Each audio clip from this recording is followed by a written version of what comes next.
अंतर्राष्ट्रीय संबंधों के अध्ययन का एक बेहद महत्वपूर्ण विषय है शीत युद्ध। शीत युद्ध का अर्थ है दो शक्तियों या दो पक्षों के बीच एक ऐसा संघर्ष जिसमें जाहिर तौर पर हथियारों का प्रयोग न किया जा रहा हो।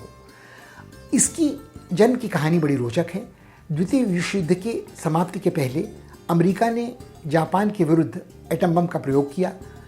बहुत बड़े पैमाने पर संहार हुआ, लाखों लोगों की जान गई, वातावरण जहरीला हो गया और ऐसा लगने लगा कि यदि आने वाले दिनों में रणांगण में खड़े लोगों ने एक दूसरे पर एटमी हथियारों का प्रयोग किया तो मानव जाति का भविष्य शेष नहीं रहेगा, मानव जाति सृष्टि से नष्ट हो चुकी होगी। तो चूंकि आदमी को मानव जाति के अंत का खतरा नजर आने लगा था, इसलिए समझदारी ये समझी गई कि सीधा टकराव ऐसी शक्तियों के बीच न हो जिनके पास एटमी हथियार हो। शुरू में सिर्फ अमेरिका के पास एटम बम था, मगर बहुत जल्द सोवियत रूस ने इसे हासिल कर लिया और इसी के साथ शीत युद्ध की शुरुआत हुई।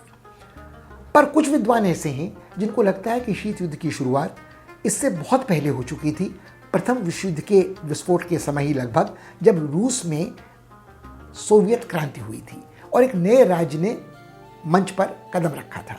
इन लोगों का मानना है कि इस नए राज्य की कोई समानता पारंपरिक पुराने राज्यों से नहीं थी और इस लाल खतरे का सामना करने के लिए ही एक तरह की शीत युद्ध की मानसिकता तैयार हो गई थी।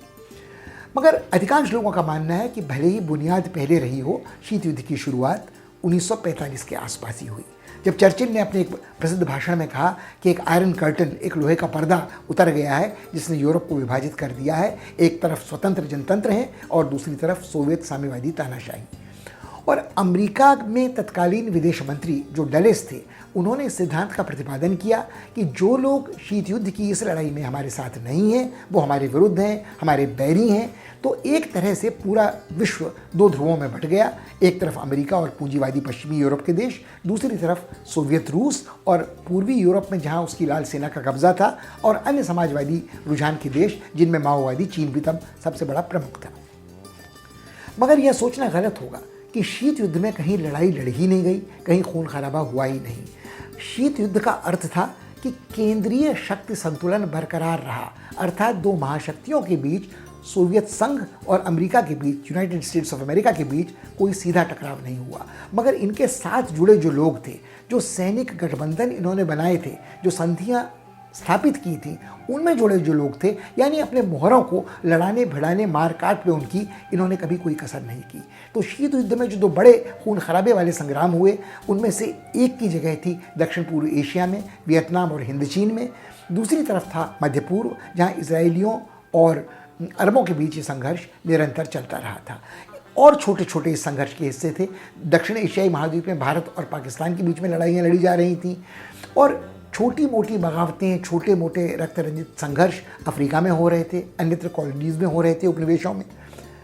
जहाँ तक सोवियत संघ और अमेरिका का प्रश्न है, इनकी हिचक समझ में आने वाली है जब क्यूबाई संकट के समय क्यूबा की नाकेबंदी अमेरिका ने की, इस खतरे को जानते हुए कि सोवियत संघ शायद वहाँ अपने एटमी प्रक्षेपास्त्र मिसाइल रख रहा है। तो दोनों ही पक्षों ने समझदारी इसमें समझी कि शायद एक हॉटलाइन स्थापित की जाए और सर्वनाश की कगार से पीछे हटा जा सके। शीत युद्ध के कई चरण हैं। उसमें पहला चरण क्यूबाई मिसाइल संकट के साथ समाप्त हो जाता है। उसकी शुरुआत शायद वियतनाम से भी पहले कोरिया से हो जाती है, जहाँ जनरल मैकार्थर ने जापान को मुक्त कराने के बाद कोरिया में दखलंदाजी की थी। मगर कहीं न कहीं दोनों पक्ष, दोनों महाशक्तियाँ इस तरह संतुलित थीं कि कोई दूसरे पर पूरी तरह हावी नहीं हो सकता था। इसके बाद गुटनिरपेक्षता ने एक भूमिका निभाई, दोनों पक्षों को दूर रखने की, शांति को बरकरार रखने की। दूसरा शीत युद्ध, जो लगभग विश्व युद्ध के बराबर खतरनाक था, जिसमें जानें गई, धन जन की हानि हुई, आर्थिक नुकसान पूरे विश्व ने उठाया और दोनों बैर की खाइयाँ जगह जगह फैलती गईं, वो चालू रहा लगभग क्यूबाई मिसाइल संकट से लेकर के 1970 के दशक के मध्य तक, जब वियतनाम मोर्चे से अमेरिका को अपनी फौजें वापस बुलानी पड़ी और जब 1971 में तेल संकट के बाद अरबों ने अपनी क्षमता का प्रदर्शन किया कि वो इजराइल के साथ मुठभेड़ में, सैनिक मुठभेड़ में भले ही सफल न हो, उसका सामना कर सकते हैं। ये तनाव शैथिल्य का दौर माना जाता है जब अमेरिका और सोवियत संघ के बीच सुलह हो सकी। कुछ लोगों को लगता था कि तनाव शैथिल्य यानी देतांत के साथ अब विश्व निरापद है, शीत युद्ध हमेशा के लिए समाप्त हो चुका है। पर दुर्भाग्य से ऐसा हुआ नहीं। सोवियत संघ के विघटन, निरंतर कमज़ोर होने और सोवियत साम्राज्य के विलय ने अमेरिका को इस बात के लिए ललचाया कि वो एक करारा वार कर अपने दुश्मन को हमेशा हमेशा के लिए समाप्त कर ले।